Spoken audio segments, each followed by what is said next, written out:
이미 날이 저물었습니다. 이날은 준비하는 날, 곧 안식일 바로 전날이었습니다. 아리마대 출신의 요셉이 와서 빌라도에게 예수님의 시신을 달라고 했습니다. 이 사람은 존경받는 유대의 의회원이었고 하나님 나라를 기다리는 사람이었습니다. 빌라도는 예수님께서 이미 죽었는지 궁금했습니다. 그래서 백부장을 불러 예수님께서 이미 죽었는지 물었습니다. 백부장으로부터 확답을 들은 후 빌라도는 그 시신을 요셉에게 내어주었습니다. 요셉은 긴 배를 사가지고 와서 예수님을 십자가에서 내려서 쌌습니다. 그리고 바위를 깎아서 만든 무덤에 시신을 모셨습니다. 그런 다음 무덤 입구를 커다란 돌을 굴려서 막았습니다. 막달라 마리아와 요새의 어머니 마리아가 예수님을 모신 곳을 보았습니다. 자, 우리 가슴에 손을 얹고 믿음을 고백하고 하나님 말씀 듣겠습니다. 한번 따라해 주시겠어요? 하나님은 나를 사랑하십니다. 나는 그 사랑 안에 있습니다. 하나님은 오늘 나에게 말씀하실 것입니다. 그 말씀에 능력이 있습니다. 그 말씀에 생명이 있습니다. 나의 마음을 하나님께 열겠습니다.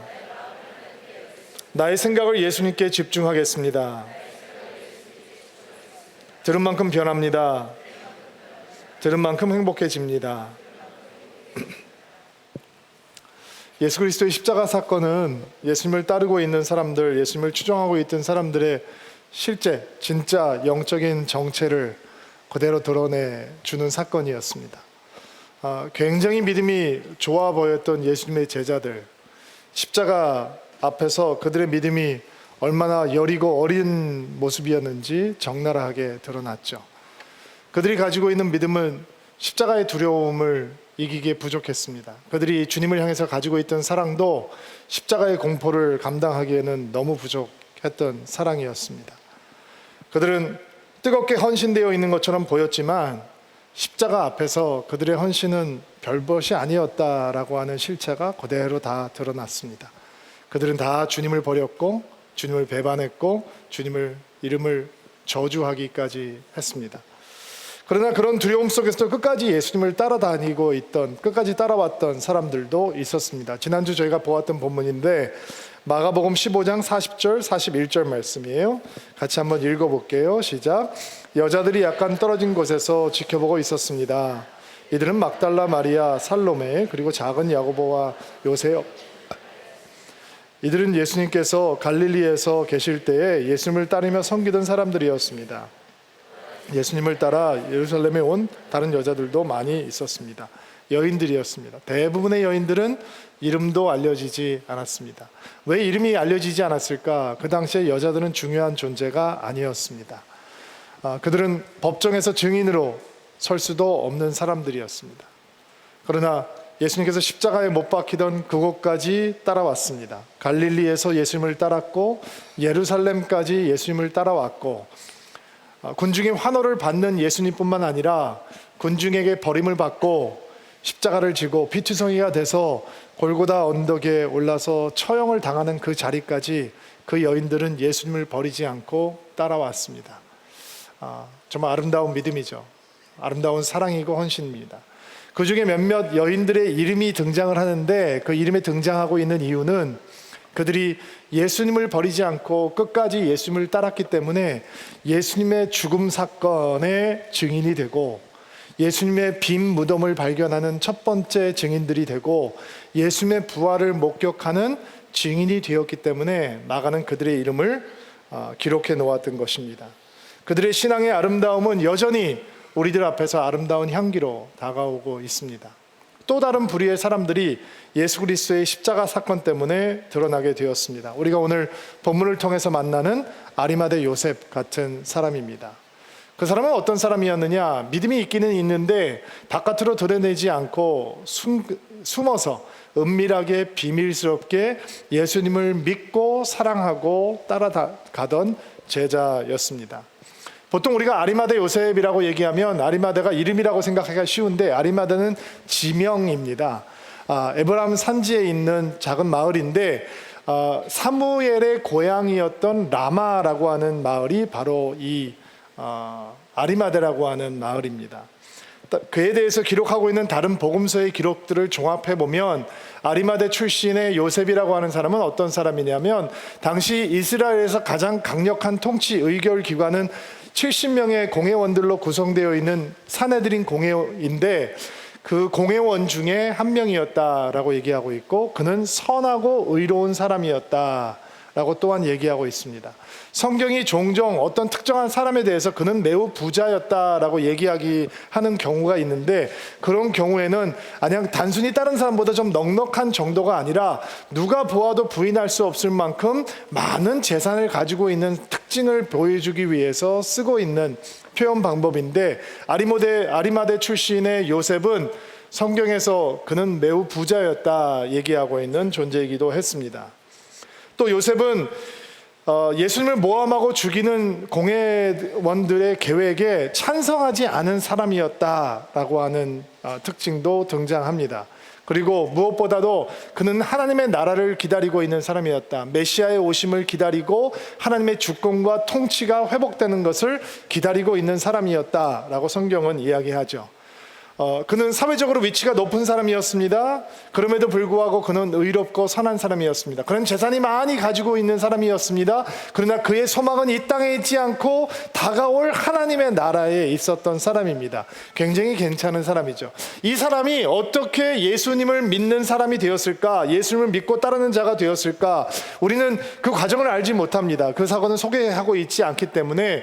그러나 그가 빌라도에게 예수님의 죽은 시신을 요구하고 있는 장면에서 요한복음의 기록을 보면 니고데모와 함께 나오는 것을 보면 니고데모가 먼저 예수님을 믿게 되고 혹시 니고데모를 통해서 복음을 들은 것이 아닌가라고 추측을 해볼 수도 있습니다. 요한복음 3장을 보면 예수님의 사역의 초반기에 니고데모라고 하는 공회원이 오밤중에 등장을 하지 않습니까? 예수님에게 영적인 질문을 던지기 위해서 나온 것입니다. 그리고 예수님을 향해서 이런 고백을 합니다. 우리는 당신이 하나님으로부터 온 선생님이라는 것을 알고 있습니다. 만약에 당신이 하나님으로부터 온 분이 아니라면 당신이 행하고 있는 이 모든 일들, 기적과 능력과 이사의 사건들이 일어날 수 없을 것입니다. 그러므로 당신은 하나님께로부터 온 선생님입니다. 그리고 그는 영생에 대해서 배우기를 원했습니다.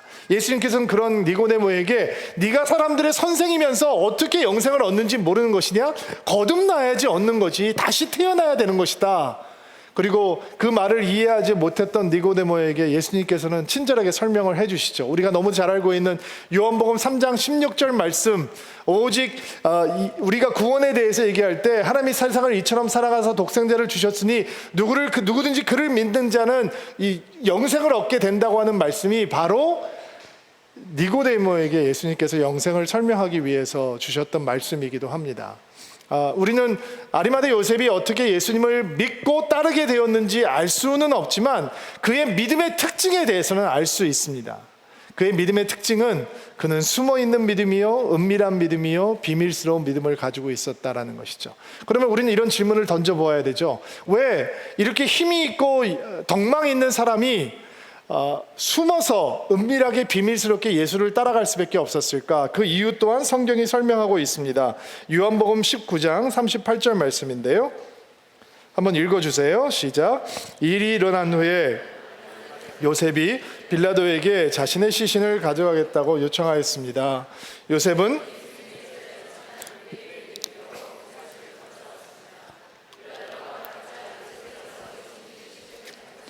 그는 예수님의 제자였지만 유대인들이 두려워서 그 사실을 감춰왔습니다. 뭐가 두려웠을까요? 그는 공회원이었으니까 정치적으로 사회적으로 지키고 싶은 기득권이 있었겠죠. 그는 부유했으니까 지키고 싶은 경제적인 기득권도 가지고 있었을 것입니다. 그는 명예도 있었고 그는 힘도 있었습니다. 자칫 잘못하면 예수에 대한 믿음을 고백하는 순간 모든 것을 잃어버릴 수 있기 때문에 사회적으로 매장을 당하고 불이익을 당할 수 있기 때문에 그는 두려웠던 것입니다. 비겁한 믿음이요, 겁쟁이 믿음이요, 소극적인 믿음이요, 자기 자신을 소중하게 여기는 마음이 예수님을 사랑하고 소중히 여기는 마음보다 더 컸던 믿음이었습니다. 믿음이 없는 것은 아닙니다. 믿음이 있습니다. 그러나 그런 믿음을 갖고도 예수님을 사랑하는 것이 두려웠습니다. 예수님을 믿는 것이 너무 두려웠습니다. 그래서 숨어 있었습니다. 요셉만이 이런 소극적인 비겁한 겁쟁이 믿음을 가지고 있었던 것은 아닙니다. 그 당시에 그런 사람들이 꽤 많이 있었다라고 하는 것을 또한 성경이 이야기하고 있습니다. 요한복음 12장 42절 43절 말씀인데요. 같이 한번 읽어볼게요. 그러나 동시에 지도자들 중에서도 예수님을 믿는 사람이 많이 생겼습니다. 하지만 그들은 바리새인들 때문에 예수님을 믿는다고 고백하지는 못했습니다. 그들은 회당에서 쫓겨날까 두려웠습니다. 그들은 사람들에게 칭찬받는 것을 하나님께 칭찬받는 것보다 더 좋아했습니다. 예수를 믿는다고 하면 바리새인들에게 핍박을 당하고 회당에서 쫓겨날까봐, 출교를 당할까봐 예수님을 따르고 믿는다는 것을 숨기고 있는 사람들이 지도자 가운데서도 많이 있었다라는 것입니다. 우린 이런 마음을 이해합니다. 요즘처럼 교회가 사회적인 지탄의 대상이 되기도 하고, 예수 믿는 사람들이, 또 목회자들이, 성도들이 사회에서 인정을 받지 못하는 분위기 속에서 살아가고 있는 우리들에게는 너무 드러내놓고 내가 예수 믿는 사람이다 라고 얘기하기보다는 그냥 말하지 않으면서 삶으로 그것을 드러내는 것이 더 좋은 것이 아니냐라고 하는 생각을 하는 것이 사실은 우리들에게 더 팽배한 생각이 아닌가라는 생각을 하게 됩니다. 그러나 성경이 그것에 대해서 무엇이라고 얘기하는지 한번 들어보시기 바랍니다. 우리는 이 말씀을 깊게 생각해 보아야 합니다. 그런 믿음의 태도는 하나님이 아닌 사람을 더 두려워하는 마음이고, 사람의 영광을 하나님 영광보다 더 사랑하는 마음이 될 수 있다라는 것이죠. 하나님의 평판보다는 사람의 평판을 더 중히 여기고, 하나님의 영광을 사랑하지 않고 사람이 가져다주는 칭찬에 집착하는 마음이 될 수 있다라는 것에 우리는 우리 자신을 스스로 살피고 돌아보아야 하는 것입니다. 아리마대 요셉, 그는 믿음이 있는 사람입니다. 그런데 숨어 있습니다. 계속 숨어서 예수를 따라도 된다라고 생각합니다. 전혀 문제될 것이 없다. 그는 재판이 벌어질 때 예수님을 모함하는 계획에 찬성하지 않았습니다. 믿음이 있으니까 그 정도면 충분한 것이 아니냐라고 생각했을지도 모릅니다. 나는 명예가 있고 힘이 있고 재력이 있으니 숨어서도 얼마든지 그것을 통해서 하나님의 뜻을 이루어 드릴 수 있을 것이다 라고 생각했을지도 모릅니다. 그런데 그런 숨어있던 아리마대 요셉이 심경의 변화가 오기 시작합니다. 꽁꽁 숨어있던 아리마대 요셉이 왜 빌라도에게 와서 예수님의 시신을 요구하게 되었을까요? 예수님께서 인기가 있을 때도 그는 그의 믿음을 드러내지 않았습니다. 군중의 환호성을 들을 때도 그는 조용히 숨어 있었습니다. 그런데 지금 예수님께서는 신성모독, 반역, 선동죄로 사형에 처해진 사형수였습니다. 로마 총독도 예수님을 주목하고 있고, 특별히 종교 지도자들은, 유대의 지도자들은 예수님께서 부활하신다라고 하는 예언을 한 것을 알고 있기 때문에 예수님이 죽은 다음에 더 주목하고 있습니다. 군중들도 주목하고 있습니다. 모든 사람이 예수님의 죽음을 향해서 시선을 돌리고 있는데, 이렇게 위험한 순간 자기 자신이 예수님의 사람입니다 라고 고백하면 똑같이 반역죄로, 선동죄로 넘어갈 수 있는데도 불구하고 왜 지금 하필이면 이때에 아리마대 요셉이라고 하는 사람은 잘 숨어 있다가 자기 정체를 드러내고 예수의 시신을 요구하면서 나도 예수의 사람입니다, 나도 예수와 상관이 있는 사람입니다, 나도 예수의 제자입니다 라고 하는 것을 구태여 밝힐 필요가 있을까요? 왜 그렇게 하고 있는 것일까요? 예수님께서 예수님의 십자가 죽음에 대해서 이야기하시면서 이런 말씀을 하셨어요. 요한복음 12장 32절 말씀 개역 개정판으로 읽을게요. 한번 읽어주세요. 시작. 모든 사람들을 내게로 이끌겠노라 하시니, 내가 땅에서 들리면, 십자가에 못 박혀서 땅에서 들리면, 내가 십자가에 달리면 그 다음에 내가 모든 사람들을, 나의 사람들을 나에게로 이끌겠다, 예수님께서 말씀하시는 거예요. 이 하나님의 열정이 보이세요? 이게 하나님의 열심인 거예요. 자, 나는 십자가에서 사람들이 보기에 말도 안 되는 사형수의 죽음을 죽게 될 것이다. 그런데 내가 십자가에 못 박혀서 들리고 나면 내가 모든 사람들을 나에게로 이끌어 올 것이다. 왜? 십자가는 그 휘장을 찢는 사건이 되는 거잖아요. 모든 사람이 십자가 때문에 하나님 앞에 나올 수 있는 거거든요.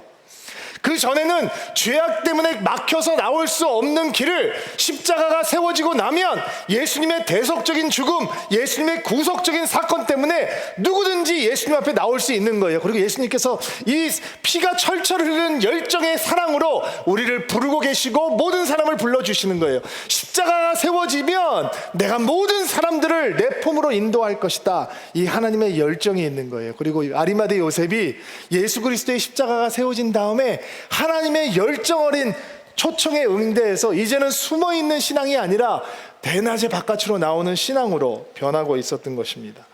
아리마대 요셉이 십자가에 달리신 예수님의 모습을 봤겠죠. 십자가에서 예수님께서 하신 말씀을 들었겠죠. 그렇죠? 정오가 되었는데 캄캄하게 변해 있는 상황 속에서 예수님께서 마지막 말씀, 다 이루었다라고 하는 말씀, 숨을 거두시는 순간을 봤을 것이고, 그 옆에서 처형을 집행하고 있던 백부장이 저분이야말로 진정한 하나님의 아들이다 라고 고백하는 것도 들었을 것이고, 온갖 사건들을 다 봤을 거 아니에요. 그동안 보았던 일들, 그리고 다 하나씩이 이 클릭 맞아 들어가는 거죠. 톱니바퀴가 맞아 들어가듯이, 아, 이게 이거였구나, 이게 이거였구나, 이게 이거였구나, 이 십자가의 죽음이야말로 우리에게 소망이 되고 희망이 되는 것이구나, 정말로 새로운 구원의 길이 열린 것이구나. 그리고 그가 이제 숨어있는 신앙이 아니라 바깥으로 나오는 신앙을 갖게 되는 것입니다. 여러분 보세요. 아리마대 요셉이 십자가 앞에 서기 전에는 자기가 잃을 것이 너무 많다라고 생각을 했어요. 근데 십자가 앞에 서고 나니까 자기가 얻은 것이 너무 많기 때문에 무엇을 잃어도 괜찮다라는 결론을 얻게 되는 거예요. 그는 십자가 앞에 서기 전에 침묵했어요. 예수님에 대해서 얘기하는 거 싫어했어요. 원하지 않았어요. 근데 십자가를 만나고 나니까 그는 더 이상 침묵할 수가 없는 거예요. 십자가를 만나기 전에 그는 숨어 있는 것으로 만족했어요. 소극적이었어요. 근데 십자가를 지나고 나니까 그는 더 이상 소극적인 신앙을 가지고 없었어요. 숨어 있을 수가 없었어요. 그리고 담대해지기 시작했어요. 십자가가 모든 것을 바꿔버리는 거예요. 아멘으로 받으세요. 우리에게도 마찬가지예요. 교회 다니는 것이 우리의 모든 것을 바꾸는 것이 아니라 십자가, 예수 그리스도의 죽음이 우리의 삶의 모든 것을 변화시켜버리는 거죠. 우리가 그 십자가 죽음이 나를 위한 것이라는 것을 아는 순간, 믿는 순간, 깨닫는 순간, 붙드는 순간 우리는 이전과 같이 살 수가 없는 거예요. 아리마대 요셉이 얼마나 영향력이 있는 사람이었느냐. 여러분, 총독에게 시체를 달라라고 하는데 주잖아요. 이게 아무런 사건이 아닌 것 같죠. 보통 십자가형에 처한 죄수는 장례를 치러주지 않아요. 장례 의식을 치러주지 않았어요. 그냥 갖다 버리는 거예요. 그럼 들짐승들이, 새들이 그 시체를 먹는 건데, 아리마대 요셉이 나가서 예수가 죽었다라고 하는 것을 알리고 시신을 달라라고 얘기하니까 빌라도가 깜짝 놀란단 말이에요. 벌써 죽었나? 그리고 백부장을 시켜서 확인을 해요. 진짜 예수가 벌써 죽었느냐? 죽었다고 하니까 두말 없이 시신을 내준단 말이에요. 그가 공회원이요? 부유한 자요? 영향력이 있는 리더이기 때문에, 덕망 있는 자였기 때문에 빌라도 같은 로마의 총독도 그렇게 잔인하고 치졸한 사람인데도 불구하고 그가 요구하고 있는 아리마대 요셉의 요구를 거절하지 못했다라고 하는 것도 기가 막힌 하나님의 섭리요 은혜였던 것이죠. 43절 말씀 다시 한번 보실래요? 43절 말씀 한번 읽어주세요. 시작. 아리마대 출신의 요셉이 와서 빌라도에게 예수님의 시신을 달라고 했습니다. 그 사람은 존경받는 유대의 의원이었고 하나님 나라를 기다리는 사람이었습니다. 쉬운 성경에는 그 표현이 등장하고 있지 않은데 개역 개정판에는 그리고 원어에는 쉬운 성경에는 번역하고 있지 않은 단어가 하나 등장을 해요. 43절 개역 개정판으로 올려줘 보세요. 아리마대 사람 요셉이 와서, 그 다음에 뭐라고 나와 있어요? 다시 당돌이. 원어를 보면, 영어 성경을 보면 담대하게 라고 표현이 되어 있고요, 헬라어 원어 성경을 보면 용기를 내요 이런 표현이에요. 그러니까 숨어있던 아리마대 요셉이 예수님께서 십자가에서 죽는 사건을 목격하고 경험한 다음에 용기를 내어 담대하게 자신의 있는 모든 영향력을 동원해서 빌라도에게 자기 정치적인 생명, 자기 이 위치를 다 걸고 재산이 다 없어질 것까지도 감수하고 자기도 예수님처럼 모함을 받아서 핍박을 가질 것을 예상하고 모든 것을 예상하고 그가 빌라도에게 예수님의 시신을 요구했다라고 얘기를 하고 있는 것이죠. 그리고 이 행동은 아리마대 요셉이 예수님을 믿는 사람이라는 것, 예수님을 따르는 제자라고 하는 것을 단번에 다 모든 사람들에게 알게 해 주었을 거예요. 그럼에도 불구하고 그는 담대하게 예수의 제자로서 예수를 위해서 그분의 장례 예식을 치르는 것을 기꺼이 감당하게 되는 것입니다. 그동안 숨어있는 믿음을 가지고 있었던 아리마대 요셉이 우리에게 경계의 대상이라면, 이렇게 빌라도에게 나와서 자기의 믿음을 공개적으로 고백하고 있는 아리마대 요셉의 신앙은 지금부터 우리에게 교훈의 대상이요 가르침과 안내의 대상이 되어줍니다. 여러분, 믿음은 공개적으로 드러날 때를 반드시 만나게 되어 있습니다. 일단 아멘으로 받으시기 바랍니다. 여러분이 아무리 숨기고 살고 싶어도 우리가 예수님을 믿는 믿음을 가진 사람이라면 삶을 살아갈 때 공개적으로 우리의 믿음을 드러내야 될 때를 반드시 만나게 될 때가 있고, 그리고 믿음은 숨기지 않고 공개적으로 드러낼 때 그때야말로 능력이 되고 파워가 되고 축복이 되는 것입니다. 아멘. 다시, 믿음은 감추지 않고 드러낼 때 그게 능력이 되고 파워가 되고 축복이 되는 것입니다. 꼭 그렇게 드러내는 것만이 믿음이고 사랑이고 축복인가? 드러내는 것이 축복입니다. 우리가 믿음의 사람이라는 것을 드러내면 그렇게 살아가야 한다라고 하는 부담이 생기잖아요. 그렇잖아요. 그래서 우리가 꺼리고 주저하는 거잖아요. 그게 거룩한 부담감이죠. 근데 그 거룩한 부담감이 우리에게 축복이에요. 우리가 믿음의 사람인 것을 밝히면 우리는 어떤 상황이든 어떤 자리에든 믿음대로 살아갈 수밖에 없는 거룩한 부담감 속에 사로잡힌단 말이에요. 옛날에 아주 오래전에 저희 집에 도둑이 들었어요. 도둑이 들었는데 이렇게 보니까 유리창이 깨져 있는데 문을 바깥에서 열 수가 없고 저한테 도둑이 들었더라고요.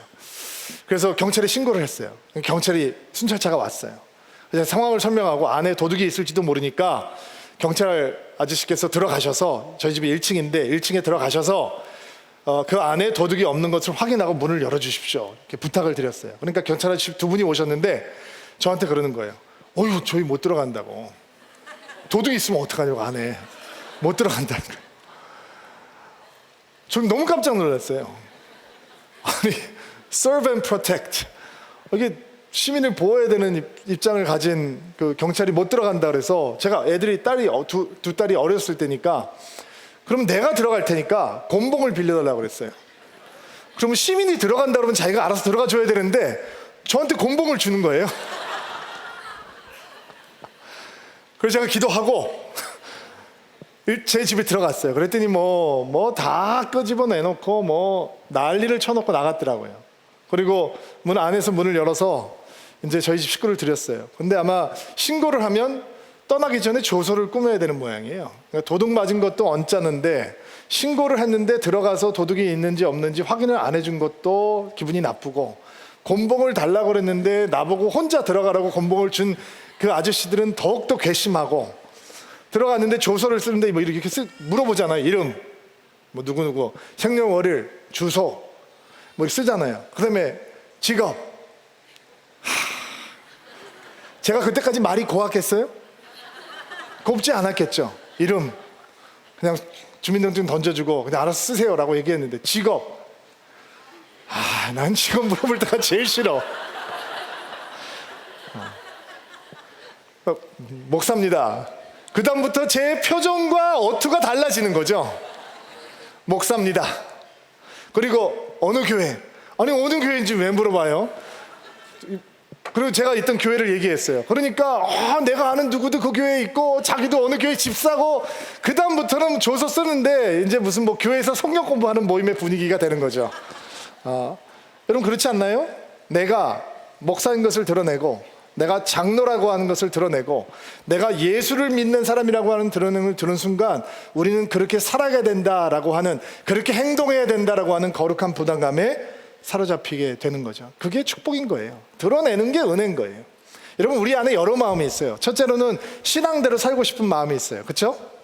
또 우리 마음에 어떤 마음이 있냐면, 신앙대로 살지 못하기 때문에 주님 앞에 죄송스러운 마음이 있어요.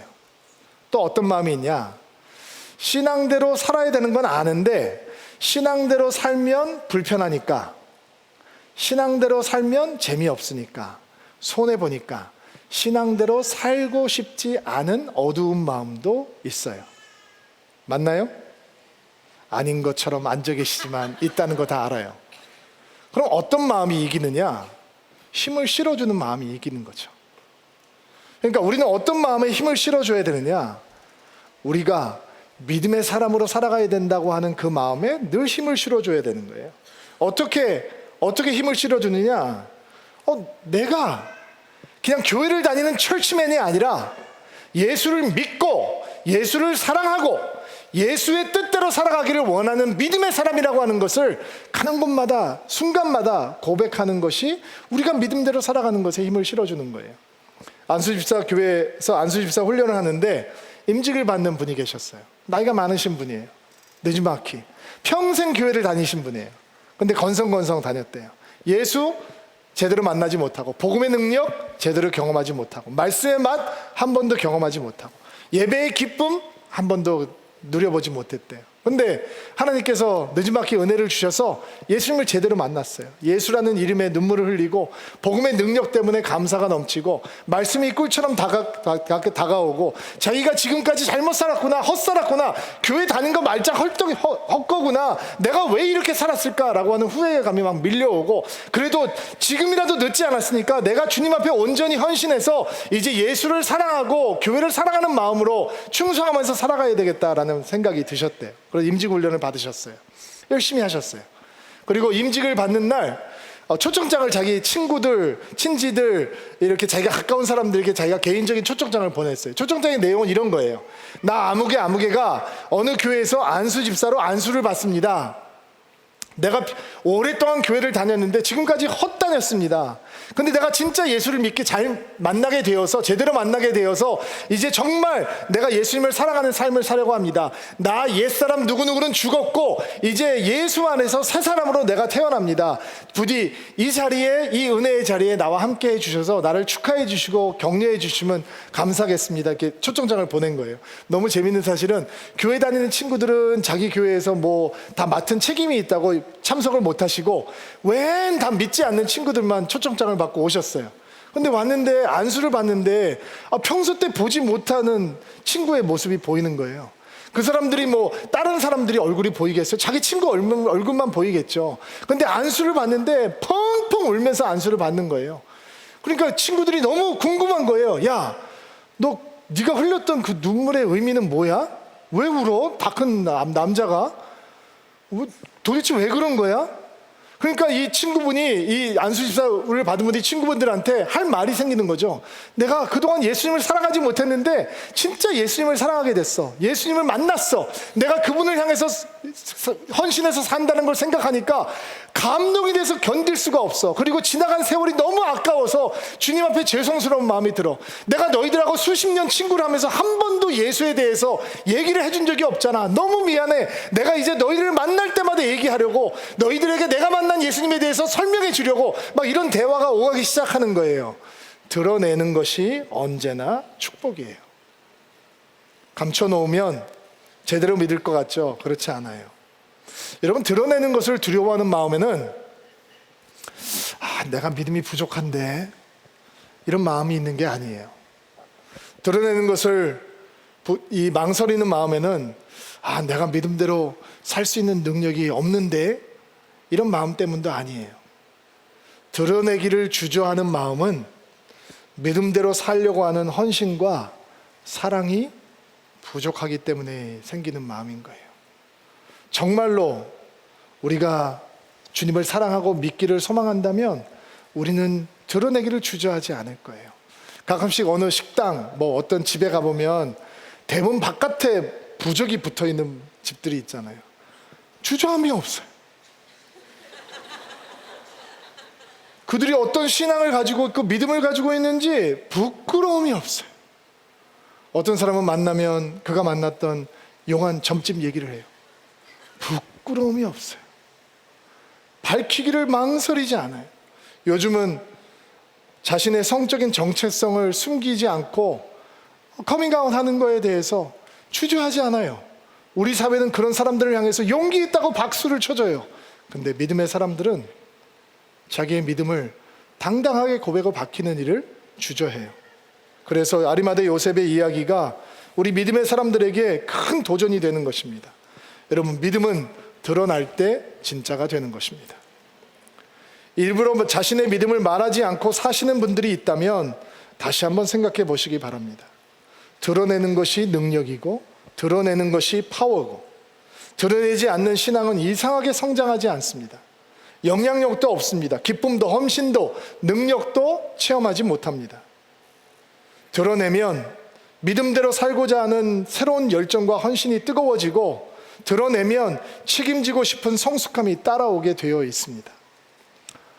월드컵이 진행 중입니다. 어저께 보셨나요? 오늘 아침 일부 예배 때 사람들이 많이 안 나올 줄 알았는데 그래도 많이 나오셨더라고요.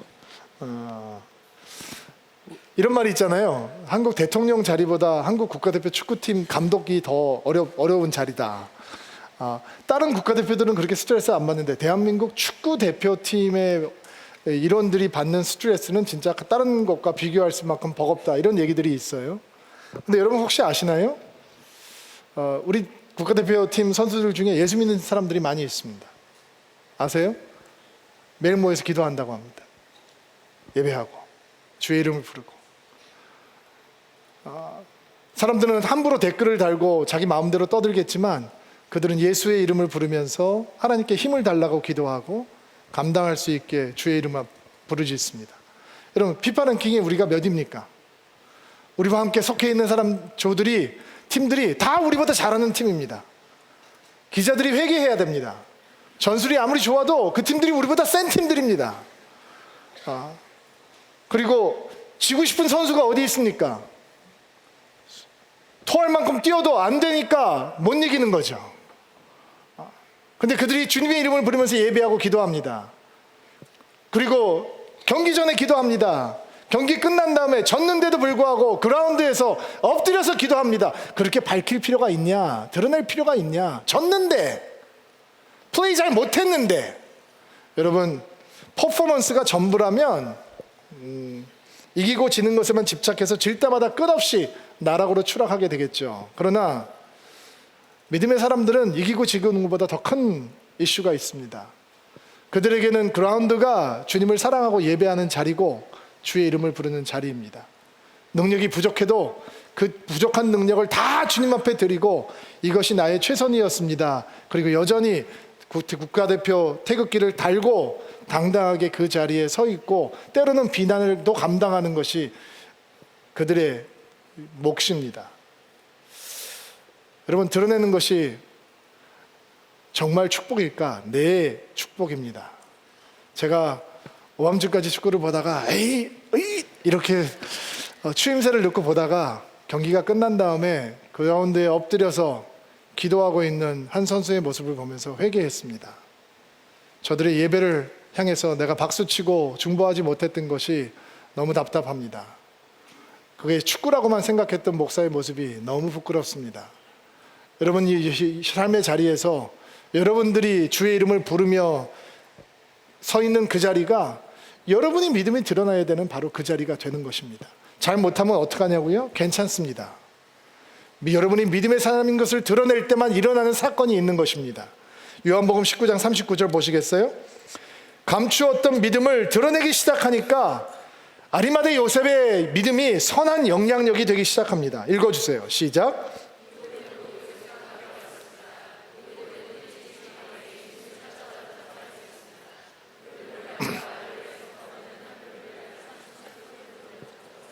니고데모는 밤중 교인입니다. 오밤중에만 예수님을 만나러 나오는 사람들.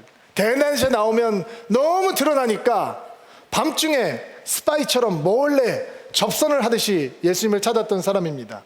근데 아리마대 요셉이 드러내기를 결단하니까 함께 드러내기를 결단하는 사람이 생기는 겁니다. 할렐루야. 이게 선한 영향력이죠. 내가 예수 믿는다라고 고백하는 것이 주저했는데 내가 예수 믿는다라고 고백하는 것을 말하기를 작정하니까 그 또 동일하게 주님을 향해서 신앙을 고백하고 나오는 사람이 있는 것입니다. 33kg의 향료를 가지고 왔다. 우리는 이런 의미가 뭔지 모르잖아요. 귀족들, 왕족들을 장례 치를 때 쓰는 향료의 분량이라고 합니다. 그는 왕을 장례 치르듯이 당당하게 주의 시신을 받아서 장례 예식을 진행을 하고 예수님을 장례 치르기를 원했다라는 것입니다. 드러내는 믿음에는 이렇게 전염성이 있습니다. 1999년 4월 20일 미국 콜로라도 주에 있는 컬럼바인 고등학교에서 총기 낭사 사건이 있었죠. 여러분도 기억하실 것입니다. 사건이 끝난 다음에 충격적인 총기 사건 속에 두 소녀의 이야기들이 전해지면서 미국 사람들이 감동을 얻고 각성운동이 일어섰습니다. 먼저 알려진 이야기는 레이첼 스콧이라고 하는 17세 소녀의 이야기입니다. 저 아이입니다. 총기를 난사한 총알에 맞아서 벌써 여러 번 총을 맞아서 부상을 당해서 땅을 기면서 안전한 곳으로 피신을 하기 위해서 기어가고 있을 때 총기를 난사하고 있던 범인들이 와서 저 레이첼이라고 하는 아이에게 이렇게 얘기했다고 합니다. 네가 믿는 하나님은 어디 있냐? 너 이래도 하나님은 믿겠어? 너 이래도 하나님은 믿어? 라고 조롱을 했다고 합니다. 그때 죽음 앞에 서 있던 저 레이첼이라고 하는 소녀가 You know I do. 내가 하나님을 믿는다는 것을 너도 알잖아 라고 고백했다고 합니다. 그리고 그 소리를 듣고 총기를 다시 발사한 범인들의 때문에 그 자리에서 저 아이는 즉사하게 됩니다. 저 아이의 이야기가 I'm not ashamed, 나는 부끄럽지 않다라고 하는 영화로 만들어져서 인터넷에서 찾아서 다운받아서 한번 보시면 좋을 것 같아요. 수많은 미국인들의 마음을 감동하고 각성하는 도구가 되었습니다. 두 번째 전해진 이야기는 캐시 버넬이라고 하는 아이의 이야기입니다. 저 아이도 17세 소녀입니다. 굉장히 방황을 많이 했던 아이라고 합니다. 근데 교회 청소년 수련회에 갔다가 예수님을 인격적으로 만나고 신앙을 제대로 찾았다고 하죠. 총기를 낭사하던 범인들이 아이들을 몰아넣고 한 명씩 너 하나님 믿냐? 라고 물어보고 안 믿는다라고 하는 애들을 풀어주고 있었다고 합니다. 그리고 저 아이의 차례가 되었습니다. 캐시의 차례가 되었고 이제 저의 아이의 총구를 겨누고 너 하나님 믿냐? 라고 물어보았을 때 저 아이는 Yes, I believe in God. 그래, 나는 하나님을 믿는 사람이야 라고 고백을 하게 됩니다. 그리고 범인이 쏜 총성에 저 아이는 그 자리에서 즉사했다고 합니다. 저 아이의 이야기가 전해지고 특별히 미국이 전역에 있는 청소년들이 Yes, I believe in God. 그래요, 나도 하나님을 믿습니다라고 하는 티셔츠를 입고 수천 명씩 모여서 자신의 믿음을 감추지 않고 드러내겠다라고 하는 영적 각성 집회가 벌어졌습니다. 이 17세 소녀의 죽음이 미국 교회를 깨우고 미국 성도들을 깨우는 각성의 영적인 영향력이 되었습니다. 여러분, 여러분의 믿음과 저의 믿음이 숨어 있을 때는 영향력이 될 수가 없는 것입니다. 우리의 믿음은 드러날 때 선한 영향력이 되는 것입니다. 혹시 여러분이 예수님의 제자라는 사실을 고백해야 되는 사람들이 있습니까? 목사님, 제가 20년 동안 한 직장을 다니고 있는데 그 사람들이 지금 내가 예수 믿는 사람이라는 걸 알면 충격에 빠질지 모릅니다 라고 생각하는 분들이 계실지 모르겠어요. 여러분, 사실 예수 믿는다, 내가 예수를 믿는 사람이라는 걸 고백하기가 쉽지 않잖아요. 제가 몇 가지 팁을 드리겠는데, 첫째, 교회 다닙니다 라는 얘기를 하지 마시고 나는 예수를 믿는 사람입니다 라고 고백하는 연습을 하시기 바랍니다. 나는 예수를 믿습니다. 예수님을 사랑하고 예수의 뜻대로 살아가기를 원하는 예수님의 제자입니다. 이런 고백. 교회 다녀? 나는 그냥 교회 다니는 사람이 아니고 나는 예수님을 믿고 사랑하는 사람이야 라는 고백을 해보시기 바랍니다. 또 여러분 가족들에게, 친구들에게, 동료들에게 기회가 있을 때, 특별히 어려운 일들을 경험하고 있는 주변의 사람들이 있을 때 조용히 다가가서 웃으면서 이렇게 얘기하는 연습을 한번 해보시기 바랍니다. 내가 당신을 위해서 기도해도 되겠습니까? 내가 너를 위해서 기도해도 돼? 나 예수님 믿는 사람이잖아. 요즘 네가 너무 힘든 시간을 보내고 있는 것 같은데, 지금 당신이 너무 고통스럽고 어려운 시간을 보내고 있는 것 같은데, 내가 당신을 위해서 기도해 드리고 싶습니다. 내가 너를 위해서 기도해 주고 싶어 라고 하는 이야기를 한번 해보시기 바랍니다. 목사님, 그러면 굉장히 그 사람들이 화낼지 모르겠는데요, 화를 내는 사람도 분명히 있겠죠. 여러분은 어쩌면 친구를 잃어버리게 될지도 모릅니다. 그러나 여러분들이 그렇게 예수님의 사람인 것을 드러낼 때, 예수님을 믿는 기도하는 사람인 것을 드러낼 때, 바로 그것 때문에 예수를 만나게 되는 사람들도 얻게 될지 모릅니다. 46절 말씀 한번 보세요. 빌라도에게 예수님의 시신을 요청하자 빌라도가 예수님이 죽었다는 것을 확인하고 백부장에게 시켜서 그 시신을 요셉에게 내어주죠. 그리고 예수님의 시신을 요셉이 장례 절차를 치르기 시작합니다. 46절 말씀 읽어주세요. 시작.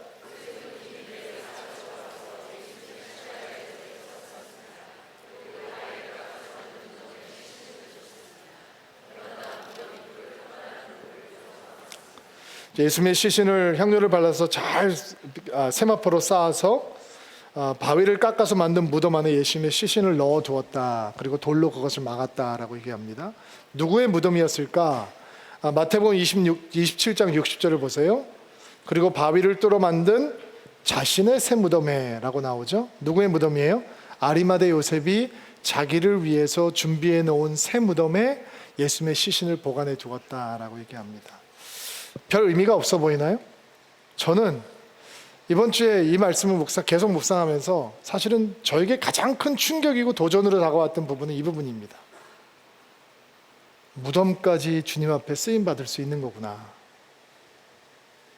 그게 소중했으면 소중했은 대로, 별게 아니면 별게 아닌 대로. 아리마대 요셉은 공회원이 있으니까 재판 과정을 다 목격했을 것이고, 예수님께서 결국 사형을 당하실 수밖에 없을 것이다 라고 추측할 수 있었겠죠.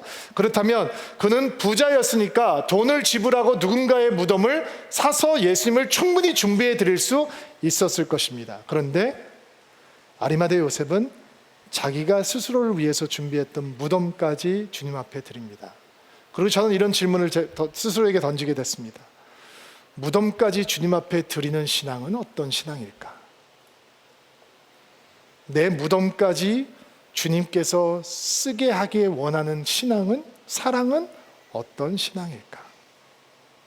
또 이렇게 생각해 보았습니다. 무덤까지 드렸다면 다 드린 거 아닐까? 끝까지 드린 거 아닐까? 온전하게 모든 것을 다 주님을 위해서 다 쓰셔도 좋습니다 라고 헌신하는 것이 아닐까? 여러분, 사랑을 숨길 수 있습니까? 믿음을 숨길 수 있습니까? 없습니다. 요셉이 그동안 믿음을 숨기는 것처럼 살아왔던 것, 그가 가지고 있는 주님을 향한 사랑을 숨기는 것처럼 살아왔던 것은 진짜 믿음이 아니었습니다. 진짜 사랑이 아니었습니다. 근데 십자가 앞에서 그 믿음이 진짜 믿음이 되고, 십자가 앞에서 그 사랑이 진짜 사랑이 된 다음에 예수께서 예고하신 대로 예수님의 십자가가 높이 들리고 나면 나의 모든 사람들을 내게로 이끌어올 것이다 라고 하신 말씀이 온전히 이루어지고 나니까 십자가 앞에서 아리마대 요셉은 무덤까지 드리고 싶은 겁니다. 무덤까지 사용하고 주님께서 쓰시겠다 하면 나는 드릴 수 있다라고 하는 인생으로 변하게 되는 것입니다. 이렇게 숨길 수 없는 사랑이, 숨길 수 없는 믿음이 여러분의 사랑, 여러분의 믿음이 되기를 주의 이름으로 축복합니다. 드러내는 믿음이 능력이 됩니다. 드러내는 믿음이 축복이 됩니다. 드러내는 믿음이 선한 영향력이 되는 것입니다. 여러분의 믿음을 숨기지 않는 축복이 있게 되기를 바라고, 예수를 향한 사랑이 숨길 수 없는 사랑이 되어서 거룩한 영향력으로 여러분의 삶을 인도해 주기를 주의 이름으로 축복합니다. 자, 오랫동안 앉아 계셨는데 한번 일어나시겠어요? 자, 가슴에 손을 얹고 안수하시고 여러분을 위해서 축복하고 기도하겠습니다. 하나님, 다른 사람들과 상관없이 그냥 조용히 나만 잘 주님을 믿으면 된다고 생각했던 적이 있었습니다. 드러내놓고 나의 믿음을 이야기했다가 그렇게 살지 못하면 오히려 더 주님의 영광을 가릴 수 있기에 그냥 묵묵히 침묵했던 적도 있었던 것을 고백합니다. 그리고 아리마대 요셉의 모습을 보며 우리의 마음을 주님 앞에 드립니다. 드러내는 것이 능력이고, 드러내는 것이 축복이고, 드러내는 것이 선한 영향력이 되게 도와주옵소서. 무덤까지 주님을 위해서 쓰임받기 원하는 믿음, 숨길 수 없는 그 사랑, 아버지, 그 믿음과 사랑이 가슴에 손을 얹고 기도하고 있는 드림인 한 사람 한 사람들에게 주님께서 이번 주에 주시는 선물로 다가올 수 있도록 도와주옵소서. 삶의 자리에서 우리의 믿음과 우리의 사랑을 주님 앞에 온전히 드리는 한 주가 될 수 있도록 축복하여 주옵소서. 예수님의 이름으로 기도하옵나이다.